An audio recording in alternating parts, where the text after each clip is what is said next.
ఉన్న బంగారాన్ని విడిపించి ఆ రోజు ఆన్లైన్ రేటుకే మేము కొంటాం. Sharma gold company.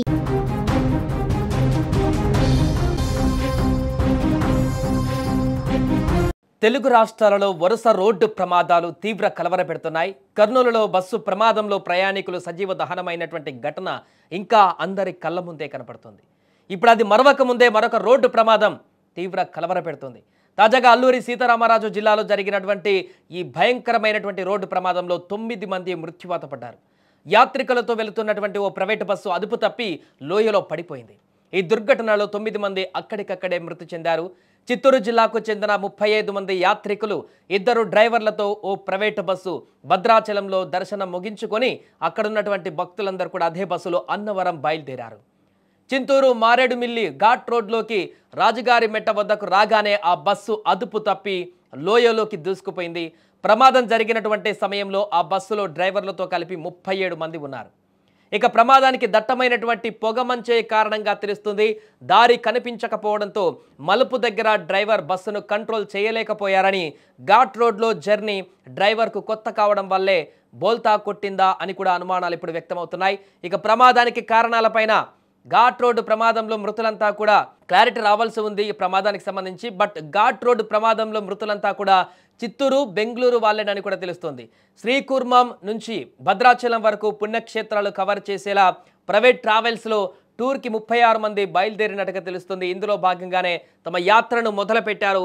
ఆ యాత్రలో భాగంగా ఒక్కొక్క ఆలయాన్ని దర్శించుకొని తమ యొక్క యాత్రను దిగ్విజయంగా కంప్లీట్ చేసుకుంటామనుకుంటూ భక్తులందరూ కూడా బస్సులో చాలా కోలాహలంగా, సందడిగా భక్తి భజనలతోటి ఆ దేవుణ్ణి ప్రార్థిస్తూ సంతోషంగా అక్కడికి బయలుదేరినటువంటి సందర్భం.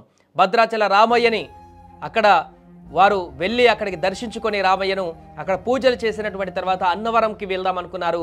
అక్కడి నుంచి ఇంకా వేరే ప్లాన్స్ అన్ని కూడా ఉండడం జరిగింది వీళ్ళ టూర్లో భాగంగా. అయితే అన్నవరం వెళ్తున్నటువంటి సందర్భంలోనే ఈ ఘోరమైనటువంటి ప్రమాదం దారిలో జరిగింది. ఘాట్ రోడ్లో పూర్తిగా అర్ధరాత్రి సమయంలో ఈ యొక్క మంచు ప్రభావం కారణంగానే డ్రైవర్ గమనించక కొత్త ప్రాంతంలో డ్రైవ్ చేస్తున్నటువంటి ఆ డ్రైవర్ కాబట్టి ఆ ఇరుకైనటువంటి ఘాట్ రోడ్లలో తోలడం ఇబ్బందికరంగా మారినట్టుగా కనపడుతుంది తనకి. దాంతోపాటు విపరీతమైనటువంటి మంచు కూడా ఈ యొక్క ప్రమాదానికి కారణం అయి ఉండొచ్చు అనేటువంటి అంచనాకైతే వస్తున్నారు. ప్రస్తుతానికైతే దర్యాప్తు కొనసాగిస్తున్నారు. కానీ ఏదేమైనా కూడా మరొక ప్రమాదం ఆంధ్రప్రదేశ్లో ఈ భారీ బస్సు ప్రమాదం, అది కూడా ప్రైవేట్ ట్రావెల్స్ బస్సు ప్రమాదం. గతంలో జరిగింది ప్రైవేట్ ట్రావెల్స్ బస్సే కర్నూలు సంబంధించి.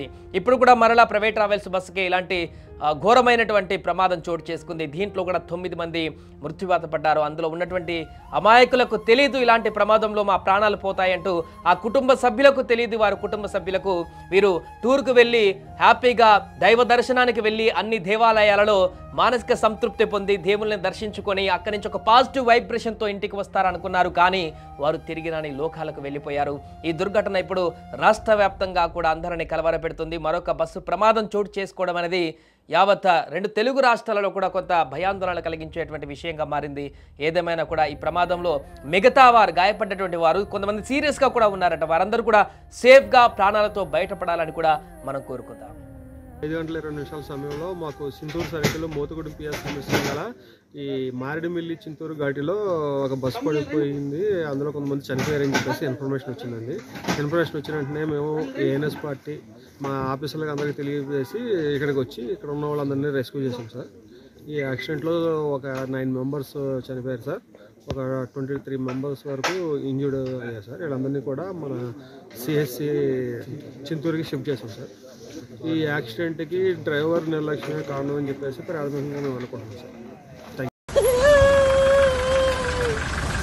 మాకు ఇంట్లో మనశ్శాంతి లేదని వచ్చినానైనా మా మనసు నా స్వామి చనిపోయినాడే, పాదాలు పోయాల్సినాయేమో మా గోల్దువా.